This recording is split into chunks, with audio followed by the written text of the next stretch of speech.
Does I have to do the dishes just because I'm not a big crybaby? Besides, it's Tori's turn. Chief started stacking plates. Tell you what, Piper. Show Sam where Pensacola, Florida is on the map, and I'll help your mom. I saluted him. I was the only daughter who did that, too. My sisters needed to learn some respect. Chief may not be an officer, but he was the highest rank an enlisted man could be in the U.S. Navy. He fixed jets better than anyone. He even taught other people to do it. Sam had a pile of pizza on her plate with the cheese missing. I hated cheese on my pizza, and that's all Sam liked about it. I took Sam by the hand. Come on. Sam and I walked downstairs to Mom's studio. It really wasn't a studio, just a basement where Mom did her art. Mom lighted strawberry-scented candles whenever she worked down there, but I could still smell the fumes from her oil paints.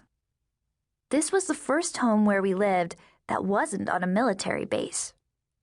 When we arrived in San Diego, Mom and Chief found an old gray house to rent with a big yard and a huge climbing tree.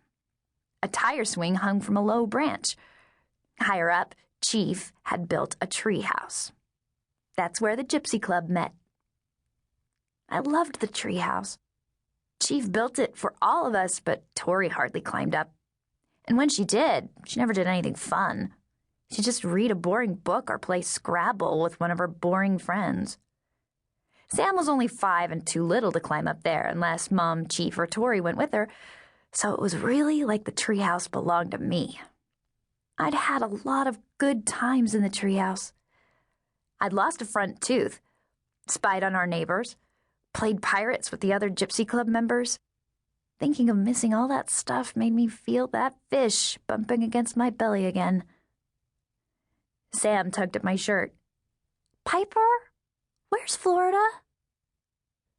Her black curls covered her head like a zillion miniature slinky toys. No one else in our family had curly hair.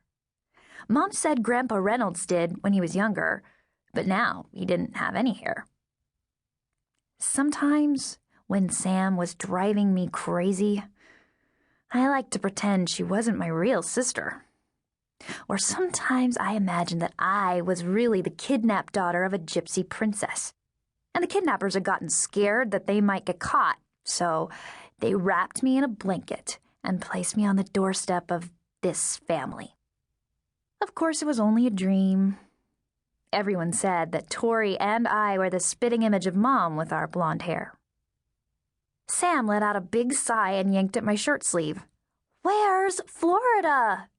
Just a second. She didn't fool me. She knew where Florida was.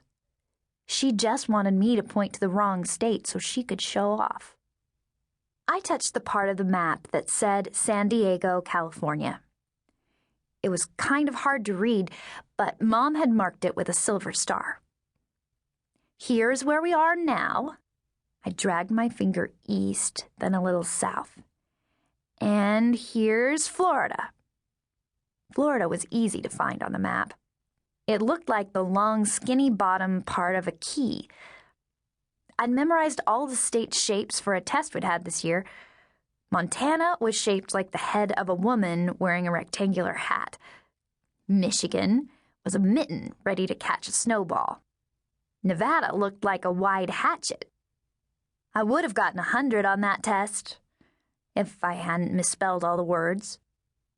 Where's Pepsi-Cola? Sam asked. Pensacola, I corrected her. That's what I said, Pepsi-Cola. I clucked my tongue.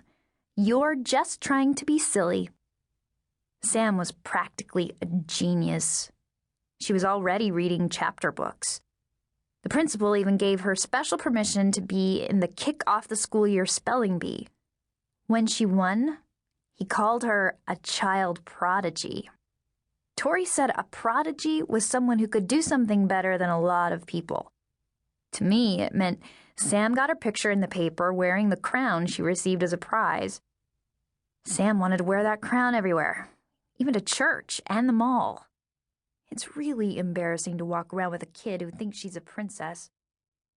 Sam yanked on my